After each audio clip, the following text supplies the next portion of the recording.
dua kali. Hancur kapan? Hancur waktu banjir bandang. 40 hari 40 malam hujan lebat, akhirnya tenggelam Ka'bah, hancur pada zaman Nabi Nuh. Zaman Nabi Nuh itu banjirnya apakah sampai ke Riau? Sampai tak? Tak sampai. Ada kawan saya, rumahnya di Jalan Patimura dekat. Jadi dia ke saya, dia bilang dia orang Payakumbuh.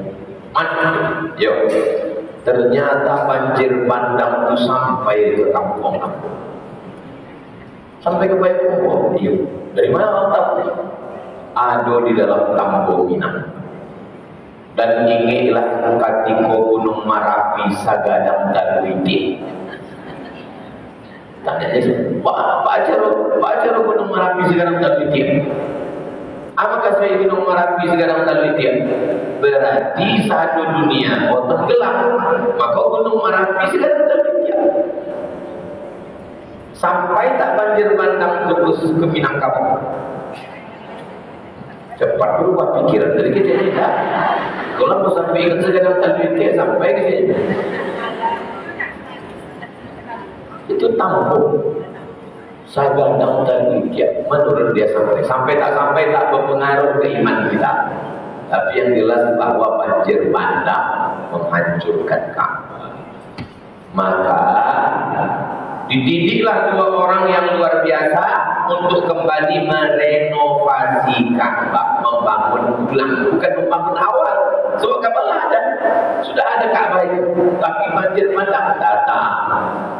Sesudah dia lulus fit and proper test, maka dua orang inilah yang membangun ulang. Nama ayahnya Ibrahim, nama anaknya Ismail, nama emaknya Hajar.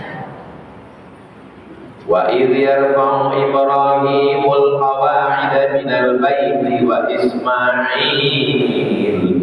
Ingatlah ketika Ibrahim dan Ismail mengangkat batu pondasi Ka'bah. Pernah hancur. Datang lagi tentara mau menghancurkan. Alam tara kaifa fa'ala rabbuka bi ashabil fil. Pemegang kunci Ka'bah itu namanya Abdul Muttalib. Abdul Muttalib punya anak namanya Abdullah. Abdullah punya anak namanya Sayyidina Muhammad sallallahu alaihi wasallam. Diambilnya kunci Ka'bah, diserahkannya ke pintu Ka'bah. Apa kata dia? Inna li hadzal baiti rabban yahmih. Ka'bah ini ada Tuhan yang melindunginya. Ambillah kunci ini. Aku tak sanggup melindungi. Diserahkannya kepada Allah. Dikirimkan Allah. Arsalna alaihim tayran ababil. Datang ababil. Tarmihim bihijaratin min sijil. Ditembakkannya pakai batu dari neraka. Faja'alahum ka'asfim makul. Tentara Abraha macam daun kayu dimakan ular. Pernah tengok daun kayu dimakan ular? Remuk, hancur, berkeping mati. Nikmatilah beribadah di Ka'bah. Wa yurfa'u tsalitsah, karena nanti yang ketiga kali Ka'bah ini akan diangkat. Hadisnya Pak Ustaz sahih. Rawahul Bazzar, disebutkan oleh Imam Al-Bazzar. Wa Tabrani, Imam Tabrani, nama kitabnya Al-Mu'jam Al-Kabir. Sahih. Wa sahahahu Ibnu Huzaimah. Tiga imam mensahihkan hadis ini. Pertama Ibnu Huzaimah, yang kedua Ibnu Hibban, yang ketiga Al-Hakim. Ibnu Huzaimah nama kitabnya sekilo di situ, sekilo di situ, sekilo di situ, sekilo di situ, sekilo di situ.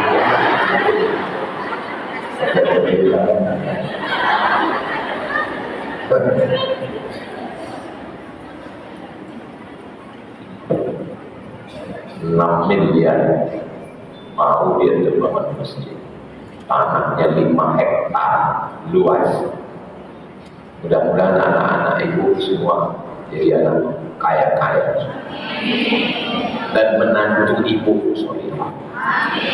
Tak ada gunanya anak ibu kaya kalau menantu ibu suster ngesot. Menantu saya juga, saya anak saya 3 laki-laki. Tak ada anak perempuan. Sempatlah menantu saya hantu mati saya. Ya Allah, selamatkan kami dari menantu saya. Kalau tak malam terus.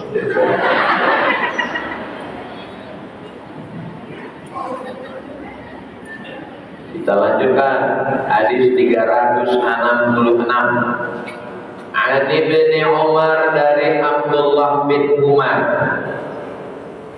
Ini Masjid Nabawi menghadap ke kiblat. Menghadap ke kiblat. Kalau menghadap ke kiblat, rumah Nabi di samping kiri. Menghadap ke kiblat, rumah Nabi di samping kiri. Rumah Nabi dengan Aisyah. Ini rumah Nabi, ini rumah Aisyah. Nah, di muka nih menghadap ke kiblat, samping kiri rumah Nabi dengan Aisyah. Di mukanya rumah Nabi dengan Hafsah. Bertetangga antara rumah Nabi dengan Aisyah dengan rumah Nabi dengan Hafsah. Meninggal Nabi, naik Abu Bakar. Meninggal Abu Bakar, naik Umar. Waktu zaman Umar, masjid ini direnovasi, dilapangkan. Datanglah Umar menghadap anaknya. Siapa nama anaknya? Hafsah. Hafsah, masjidnya mau dilebarkan. Karena dilebarkan, dinding rumahmu termasuk ke dinding masjid. Dinding masuk, kata Hafsah. Biarlah tak apa-apa, tapi jendelanya jangan tutup. Jendelanya jangan. Kenapa? Supaya waktu buka jendela nampak makam Nabi. Sampai sekarang jendela tidak tutup. Tulis di Google, jendela yang tak pernah ditutup selama 1400 tahun. Yang tengok sekarang nanti habis itu. Tapi perempuan tak bisa lewat situ. Karena perempuan di belakang, laki-laki, suami ibu, anak ibu. Nanti kalau pas lewat di depan makam Nabi. Jadi kalau posisinya sekarang di makam Nabi, di sebelah kanan jendela tetap terbuka. Ditutup-tutup selama 1400 tahun. Gara-gara apa? Gara-gara seorang istri hilang rindunya saat menengok makam suami. Begitulah hebatnya Hafsah, anak Umar. Ini yang meriwayatkan adiknya, namanya Abdullah. Apa kata dia? Rasulullah bersabda, "Istamti'u bihadzal bait." Nikmatilah Ka'bah ini. Nikmati Ka'bah ini. Macam mana menikmati Ka'bah? Menengok Ka'bah. Rahmat diturunkan Allah satu hari 100. Berebut-rebut. Salah satu yang mendapatkan rahmat itu adalah menengok Ka'bah. Menengok Ka'bah tak pernah merangkul. Bahkan waktu sembahyang pun menengok Ka'bah. Fawalli wajhaka syatral masjidil. Tengok Ka'bah. Allah. Karena sholat di depan Ka'bah, maka tengok juga. Di sholat masjid. Istamti'u bihadzal bait. Nikmatilah beribadah di Ka'bah. Tawaf di samping Ka'bah, berdoa di samping Ka'bah, menengok Ka'bah. Antara Hajar Aswad, ini Hajar Aswad, dengan pintu Ka'bah, ini pintu Ka'bah. Lebarnya 2 meter, dari Hajar Aswad ke pintu Ka'bah namanya multazam. Apa namanya? Berdoa di multazam ini bukan begini. Berdoa di multazam ditempelkan dada dengan tangan dan pipi kan.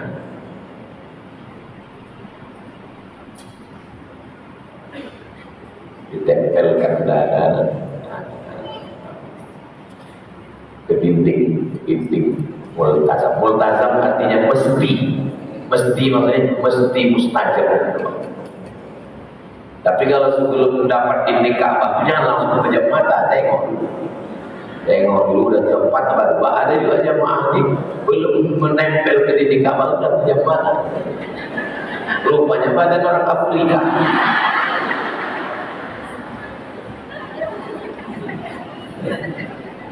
Tadi waktu berdoa di Ka'bah itu agak lembut ya, berasa Pak Ustaz. Mana lembut batu? Tengok dulu. Multazam. Pernah Ustaz berdoa di sini dulu waktu masih mahasiswa. Waktu masih mahasiswa lihat sekarang takut patah. Rebut sama Afrika. Di situ semua bahasa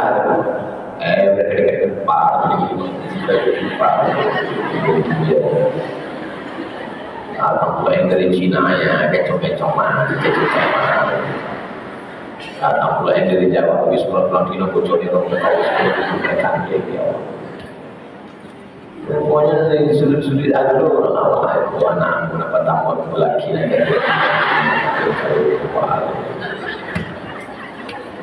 semua bahasa ada di situ.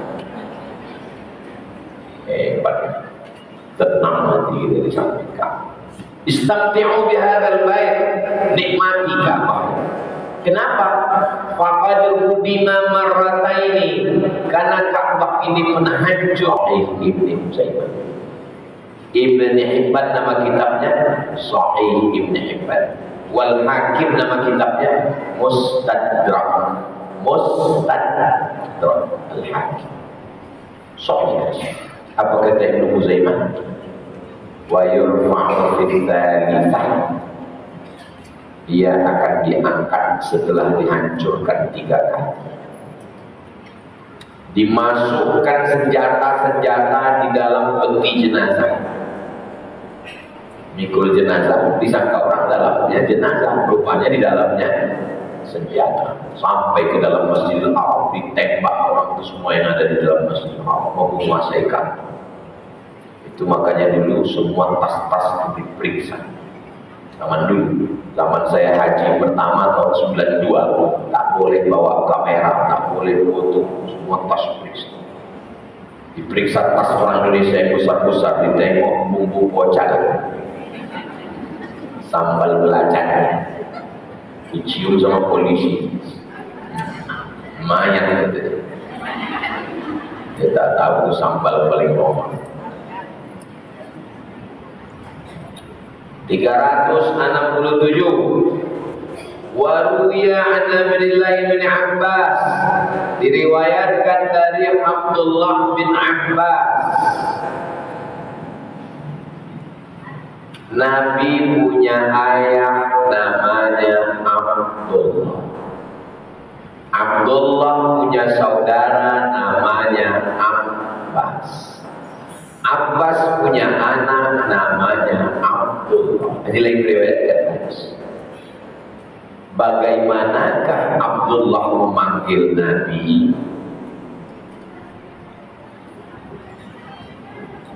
Saya ulang sekali lagi. Memang jam-jam segini memang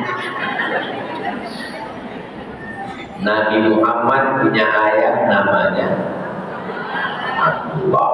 Abdullah punya saudara namanya Abbas. Abbas punya anak namanya Abdullah.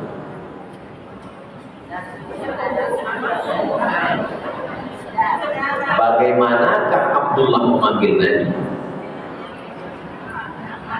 Udah. Kenapa dia beradik? Ayah Nabi siapa namanya? Abdullah. Ayah Abdullah siapa namanya? Abbas. Abbas dengan Abdullah kan adik beradik. Sewali saudara sewali, sepupu Pak Ustaz, sewali. Kenapa disebut sewali? Karena kalau dia perempuan bisa dia mewalikan nikah, maka disebut dengan saudara sewali. Ayahnya adik beradik. Lain riwayatkan hadis.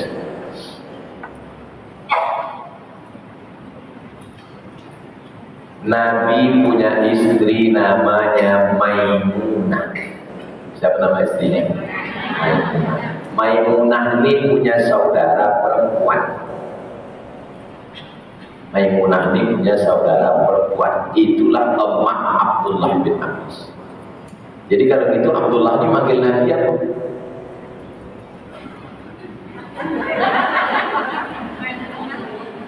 Nabi punya istri namanya Maimunah. Maimunah ini punya saudara perempuan. Saudara perempuan Maimunah ini melahirkan anak. Inilah yang meriwayatkan hadis namanya Abdullah. Jadi kalau gitu dia manggil Nabi kalau dari jalur emaknya apa? Pak Ete. Pak Ete. Itulah kenapa dia banyak meriwayatkan hadis. Kenapa dia banyak meriwayatkan hadis? Sebab hubungan dia dengan Nabi dua jalur.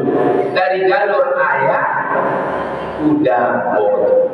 Dari jalur emak, Pak Ente. Jelas. Namanya Abdullah bin Abbas radhiyallahu anhu. Nabi bersabda, apa kata Nabi? Kok enak kali dia bisa dapat? Dia sudah ada Nabi. Dengar telingamu, mendengar cakapnya. Apa kata Nabi? Ta'ajjalu ilal haji, segera berangkat haji, jangan tunda-tunda. Jangan tunda untuk ini, untuk ini. Segera, cepat-cepat berangkat haji. Maksudnya ya'dil fardhah, haji wajib. Haji wajib maksudnya haji yang pertama. Adapun yang kedua, ketiga, tak usah lagi. Jangan lagi berangkat haji. Kalau ibu ada kesempatan haji kedua, haji ketiga, bagus untuk sedekah fakir miskin anak yatim. Cantik bunga sedang kuncup, bunga kuncup di samping kubis. Kalau lampu sudah hidup, tanda waktu sudah mau habis. Fa inna ahadakum la yadri ma ya'lidu lahu. Karena kamu tak tahu tak apa yang akan terjadi di masa akan datang. Cepat-cepat berangkat haji. Karena tak tahu tak apa yang terjadi. Bisa jadi duit ada tapi sakit. Bisa jadi duit ada tapi sibuk. Bisa jadi duit ada tapi banyak halangan. Maka ketika ada duit, berangkat. Secepat-cepatnya sekarang ONH Plus bayar 2026, berangkat 2031. Gimana? ONH Plus. ONH Plus sekarang 5 tahun. ONH biasa 20 tahun. Bayar 2026, berangkat 2046 setelah Indonesia emas. Tak ada lagi yang cepat. Tapi jangan kendor niat, tetap niat. Niat. Ya Allah, kalau kau kasih aku rezeki, aku berniat insyaallah. Amin ya rabbal alamin. Cukup. Pertemuan akan datang baru kita sambung 368. Tak ada pertanyaan. Sangka kau tak sedekah. Banyak pertanyaan.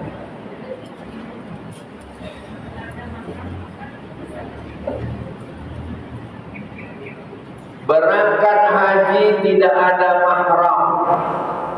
Kata Imam Nawawi dari mazhab Syafi'i, boleh berangkat haji walau tidak ada mahram dengan catatan banyak perempuan-perempuan yang amanah dan perjalanannya aman. Pertanyaannya, waktu berangkat haji satu pesawat itu ada perempuan yang amanah? Banyak. Apakah perjalanan ke Mekah itu aman? Silakan berangkat. Kalau tidak ada, tak mesti ada suami. Ada jamaah pergi tak membawa bini. Kalau gitu kau adalah jadi mahram aku ya. Oh, haram. Apa hukumnya wanita muslimah memakai celana secara umum? Tidak diatur pakaian dalam Islam modelnya apa, terserah. Kalau ada ibu-ibu pakai kimono, baju Jepang, boleh. Kenapa? Karena kimono itu longgar. Baju Jepang itu longgar, tidak sempit, menutup aurat. Celana itu boleh dengan syarat dia macam kain. Ada model celana itu macam kain, dia hanya sekedar di tengahnya dijahit, tapi dia longgar. Yang tak boleh itu sempit. Yang kedua, transparan. Selama kainnya tebal, tertutup, tidak sempit, maka boleh. Jangan terpaku kepada celana. Celana dengan rok. Rok bisa haram, celana bisa boleh. Kenapa? Celana longgar, roknya sempit. Rok sempit yang berbentuk haram. Celana longgar tak berbentuk. Jangan terpaku pada rok. Celana apa yang boleh dan tak boleh? Celana sempit tak boleh. Celana longgar. Yang penting menutup. Apakah wanita boleh memakai celana jika ditutupi dengan baju panjang? Tidak transparan, tidak sempit.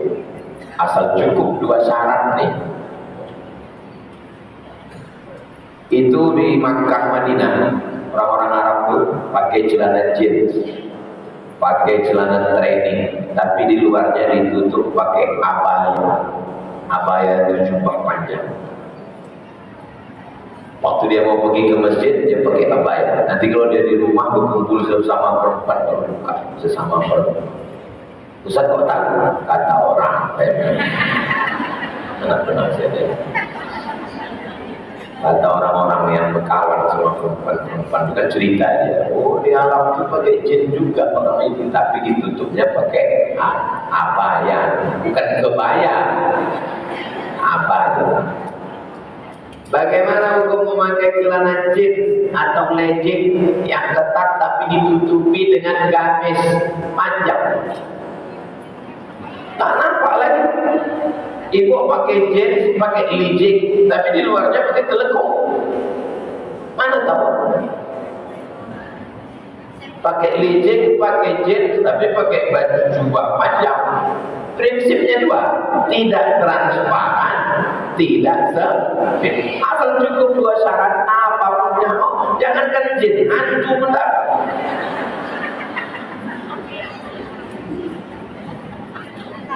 Lalu untuk apalah kami pakai jeans kalau ditutup pakai abaya? Waktu di depan orang banyak yang nampak orang abaya. Waktu balik dia ke rumah di depan suaminya yang nampak jeans. Jelas? Bukan berarti perempuan tak boleh pakai jeans. Dia pakai celana jeans, dia pakai legging, tapi di depan orang banyak dia tutup pakai apa? Karena kalau dia pakai jeans, dia tengok orang pingsan.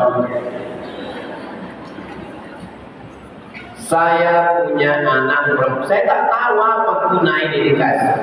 Rupanya untuk menengok tulisan yang kecil-kecil. Saya punya anak perempuan.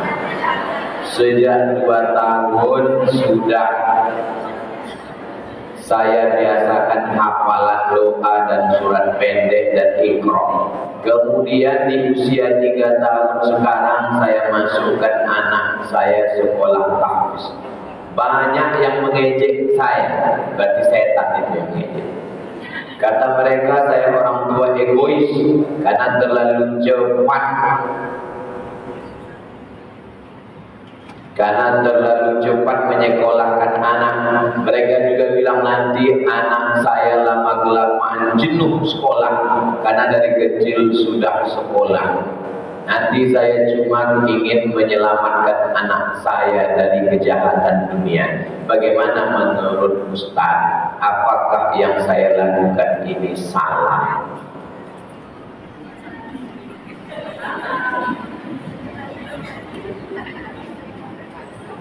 Imam Syafi'i hafal Quran umur 7 tahun. Berarti umur berapa dia mulai menghafal? 2 tahun. Kalau hiduplah emak Imam Syafi'i ini sekarang, nah ini yang mengejek-ejek ibu nih, datang mereka ke rumah emak Imam Syafi'i. Kau sudah menyiksa anakmu nanti muak dan bosan. Saking banyaknya orang gila, sampai orang waras pun sekarang ini ragu dengan kewarasan. Gilo. Dari mana mereka mendapatkan ini? Dari psikolog yang tak belajar agama.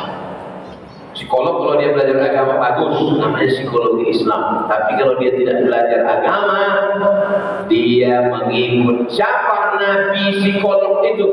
Namanya Sigmund Freud. Kata Sigmund, Tuhan tidak pernah menciptakan kita. Kitalah yang menciptakan Tuhan di kepala kita. Sigmund itu Yahudi. Jadi anak-anak tak boleh diajar. Anak-anak dibiarkan aja bebas-bebas. Di sini TK, sekarang TK udah pindah ke sini. Tamat TK hafal juz amma. Saya tak mau anak-anak menari-nari, berjoget-joget. Ibu saya bulan ibu saya, kalau tidak bulan bukan. Nah, itu banyak yang hafal. Dia tak mau nak menyanyi-nyanyi, boleh nyanyi sholawat. Makanya pas acara wisuda nyanyi ada, nari ada, tapi yang utama menghafal juz amma. Yang tak boleh itu ditekan anak itu sampai dia stres. Anak ini otaknya cerdas. Hafal mereka juz amma. Ibu nanti hadir acara wisuda anak TK. Nanti acara wisuda karena aula kita udah besar, bisa menampung 1000 orang. Nanti acara wisuda, saya undang ibu-ibu semua acara wisuda TK. Mau hadir? Insyaallah. Kita tengok macam mana anak-anak TK membaca amma yatasa'alun wailul lil mutaffifin idza zulzilatil ardu zilzalaha. Bagus anak-anak. Karena kalau dia di jalan Taman Karya dulu, anak-anak sibuk waktu itu masih pakai warnet. Anak-anak sibuk main warnet. Datang Pak Samsul. Pak Samsul ini idenya, gimana supaya anak ini berhenti main warnet? Dibuatnya musim libur sekolah setoran hafalan. Anak-anak setor hafalan ke masjid, nanti dikasih hadiah. Kosong warnet. Karena anak-anak itu main warnet karena tak ada beban. Begitu ada setoran hafalan, berhenti dia main warnet, masih menghafal amma yatasa'alun 'anil naba'il 'azim alladzi hum fihi mukhtalifun. Kalla sayahkum 'ala anak ada. Bagus anak-anak itu. Mudah-mudahan ibu kuat. Ibu-ibu yang kuat macam ini mesti dikuatkan. Karena kalau tidak, dia dikelilingi setan-setan. Alladzi waswisu fi sudurin nas minal jinnati. Bagaimana menurut Ustaz politik di Indonesia? Apakah sesuai dengan ajaran Islam?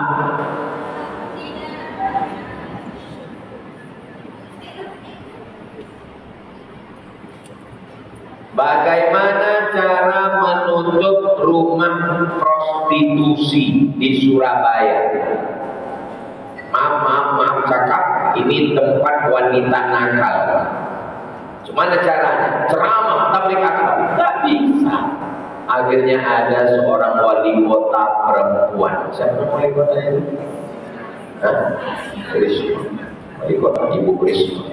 Berangkat dia dari rumah, dibilangnya ke anak istrinya, aku mau berjihad.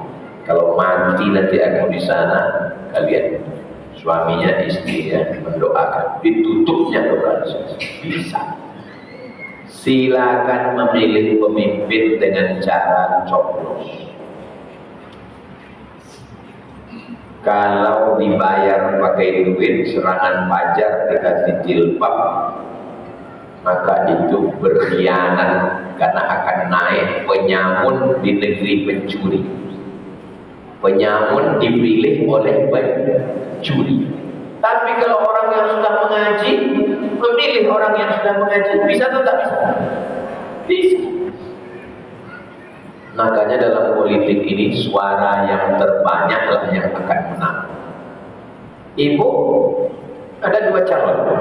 Calon ini kata dia, kalau saya duduk nanti saya akan membuat pendidikan gratis untuk pesantren. Yang satu ini tak peduli pada pendidikan agama. Ibu nyoblos. Bapak sama anak menantu otomatis ikut ibu. Karena ibu bilang, kau ikut aku, kalau tidak. Bisa menang atau tidak? Bisa. Makanya kata Presiden Soekarno, kita tidak negara Islam, kita sistem demokrasi. Maka dalam sistem demokrasi, pemilih yang banyak itu yang menang. Maka umat Islam mesti menggunakan suara coblos. Pilih. Jangan pernah bosan, jangan pernah bosan. Jelas. Jangan sampai tak pilih. Nanti lama lagi 2029. Nanti saya ingatkan lagi. Kalau kita lupa belum tahiyatul masjid, apakah setelah pas ingat langsung duduk atau tetap baca Al-Fatihah? Masuk masjid, sholat tahiyatul masjid. Kenapa Ustaz tadi tak tahiyatul masjid? Saya kan terlambat. Kalau saya tahiyatul masjid lagi, saya sudah terlambat 20 menit. Saya mau mengajar ini cepat. Masuk sholat sunat tahiyatul masjid, habis itu dengar azan baru qabliyah. Kalau masuk masjid tertulis tinggal 2 menit lagi, 2 menit lagi, maka qabliyah saja, jangan tahiyatul masjid. Karena kalau tahiyatul masjid tak dapat qabliyah, tapi kalau qabliyah dapat tahiyatul. Masuk sudah qomat, Allahu Akbar, langsung sholat. Jangan tak qobliyah. Karena kalau sudah iqamat tak boleh sholat sunat, ikut.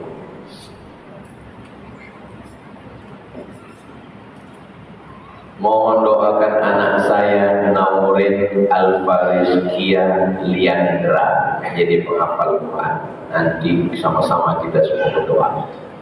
Buat nama anak yang sudah disebut waktu akad nikah.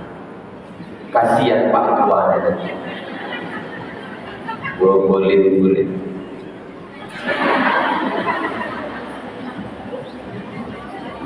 Tolong beri pelang tanda menuju Masjid Hajar Rohana karena kami dari kota sering kesasar.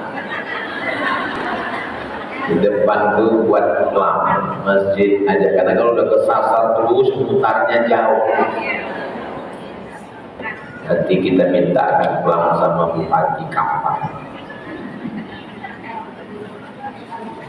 Bagaimana menghilangkan was-was keraguan berlebihan dalam akidah? Mohon doanya Ustaz para jamaah agar saya dan muslimah mengalami kesembuhan dan diberi.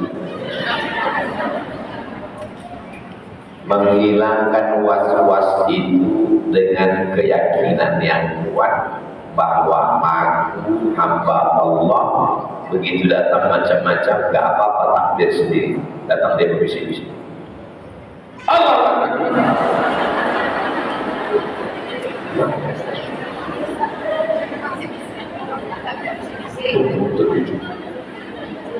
Untuk kau batal.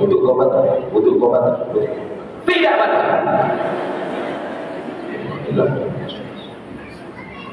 Tak juga mau hilang, minta ruqyah. Suruh suami membacakan ayat kursi. Allah la ilaha illallah. Habis itu dia pula was-was.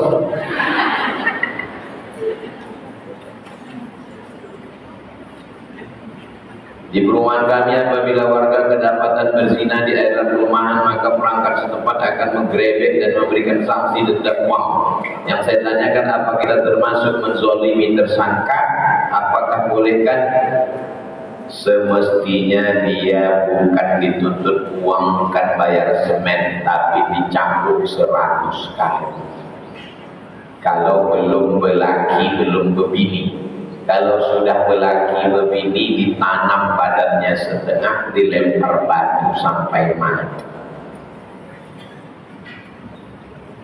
Bilang sama dia, kau kalau diterapkan hukum Islam, dicambuk kau 100 kali, mati kau. Kalau tidak, tanam kau sekerat badan, kami lempar pakai batu satu perumahan ini. Tapi karena tidak terlaksana hukum Islam, maka kau dituntut membayar denda untuk pos kampling perumahan. Apakah zolim? Mana pula zolim? Jadi dilepaskan, ikhlaskan, mati kita. Berzina orang pejabat. Itu namanya punishment, namanya hukuman. Karena kalau kita kasih hukuman fisik, ditangkap polisi kita, kena melanggar HAM. Itu untuk memberikan efek jerah supaya takut dia berbuat akan datang. Bagaimana menyikapi yang meremehkan kita dan selalu menggibah kita, dan setelah dia minta maaf?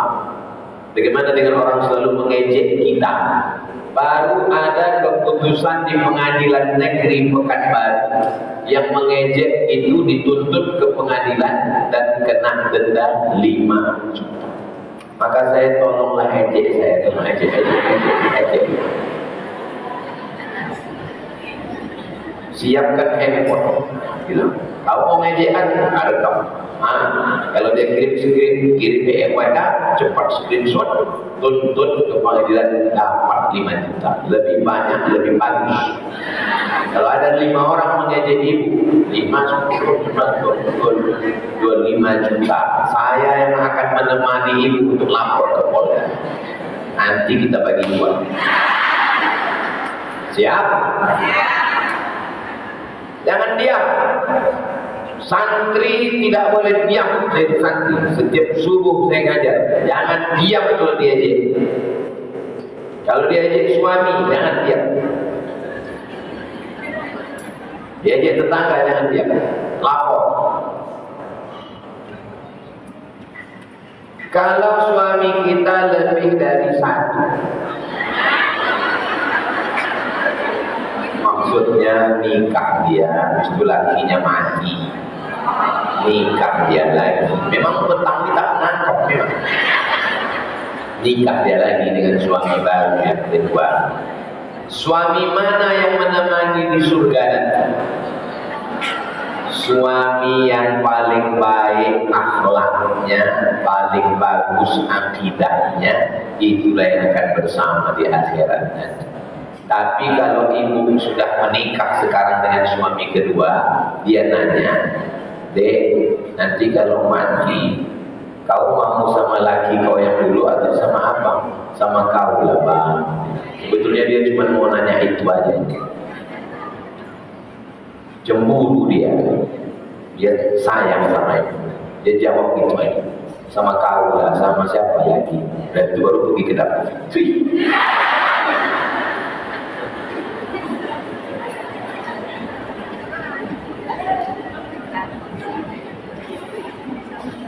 Ustazah, ini nanti bakar, jangan dibuang ke tong sampah, bakar. Takutnya dibuang ke tong sampah ada intel-intel itu jadi sampai nulis.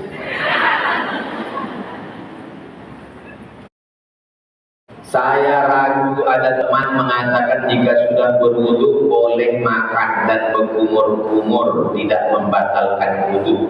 Habis berwudu mau makan bakwan, mau makan apapun tidak batal. Kecuali dalam mazhab Hambali batal kalau makan daging mentah. Mazhab Hambali. Mazhab Syafi'i makan apapun tak batal. Tapi ada yang bilang batal kalau sambil makan itu terkentut. Asal ikutnya putus. Kalau tak terkentut tak batal.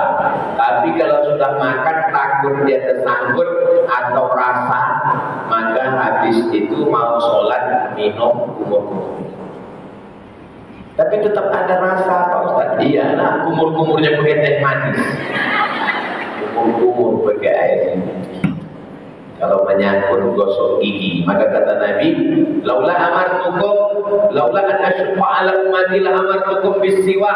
Kalau tak memberatkan, kusuruh kalian gosok gigi setiap mau sholat, gosok gigi. Makanya imam-imam itu bawa siwak, luruskan sholat, sunnah bersiwak, supaya jangan sampai waktu sholat tersangkut. Rakaat satu nasi. Rakaat kedua 2 nasi. Waktu ketiga 3 nasi. Pas salam, assalamualaikum warahmatullahi wabarakatuh.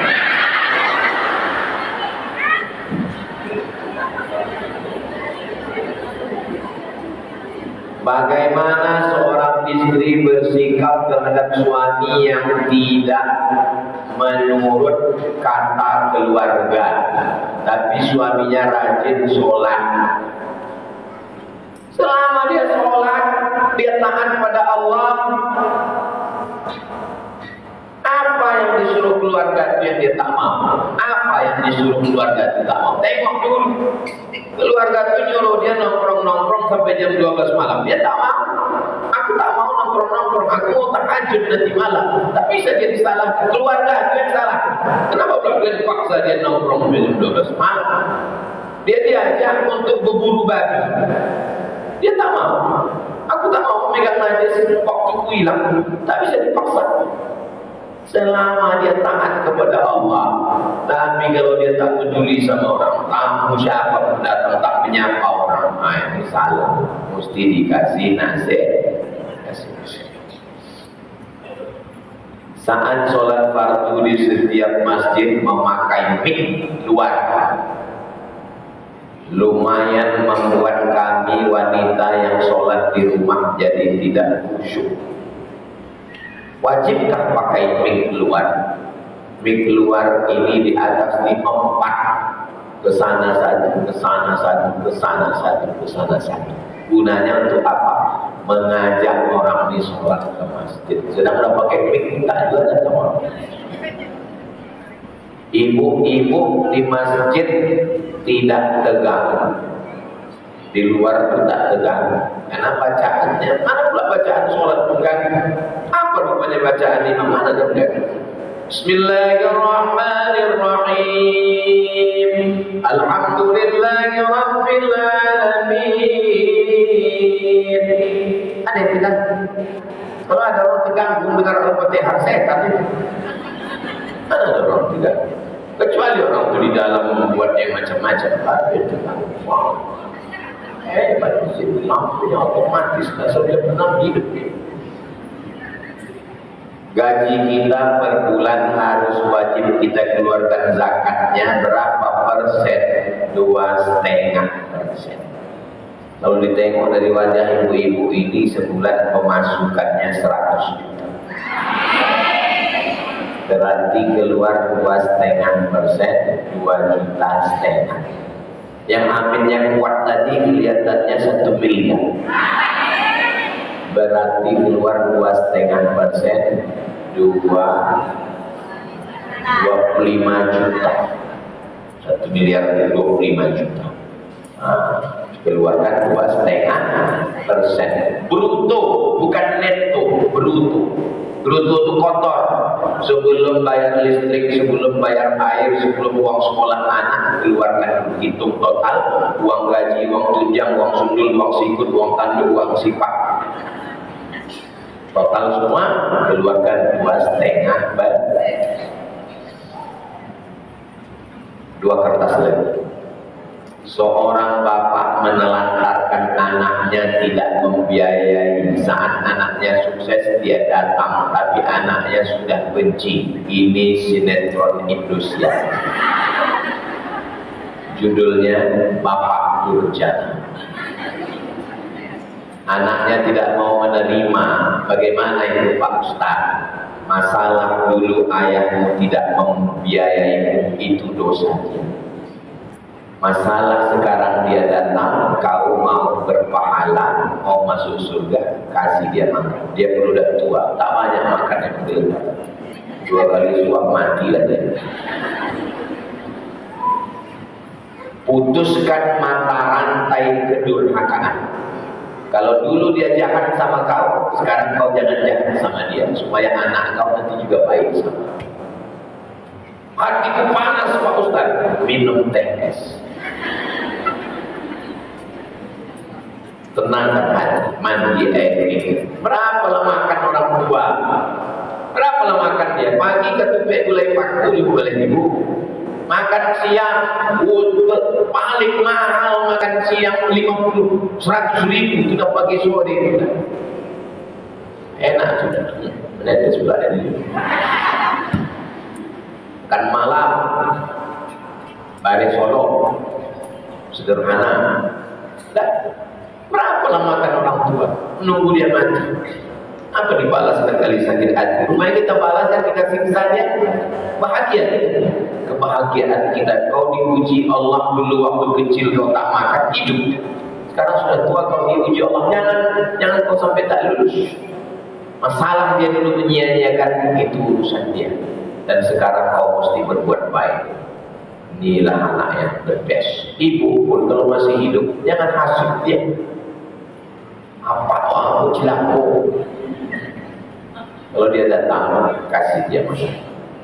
Ada makanan kucing di belakangnya. Jangan begitu, kasih dia makan terenak.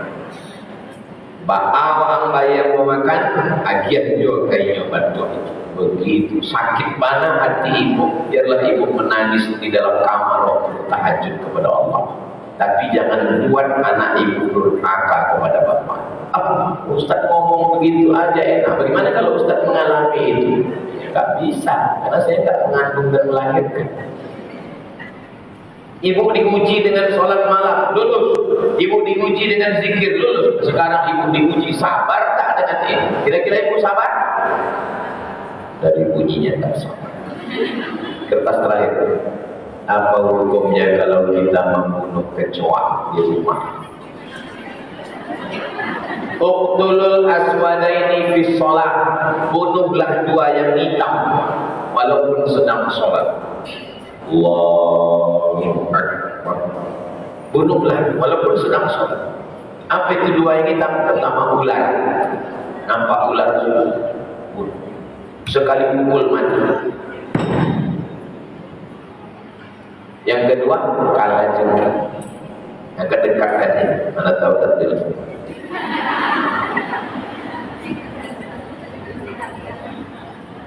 Ular kalajengking boleh dibunuh karena mengganggu, maka kecoa pun boleh dibunuh karena mengganggu. Dia membawa bakteri, tapi jangan disiksa. Cabut sayapnya saja, cabut kaki, jangan menyiksa. Idza qataltum fa'asilul qitlah. Kalau membunuh, bunuh sekali pukul mati, jangan siksa. Ibu diganggu lalat, angkat, cabut sayapnya saja. Wah, yang masuk di sekolah.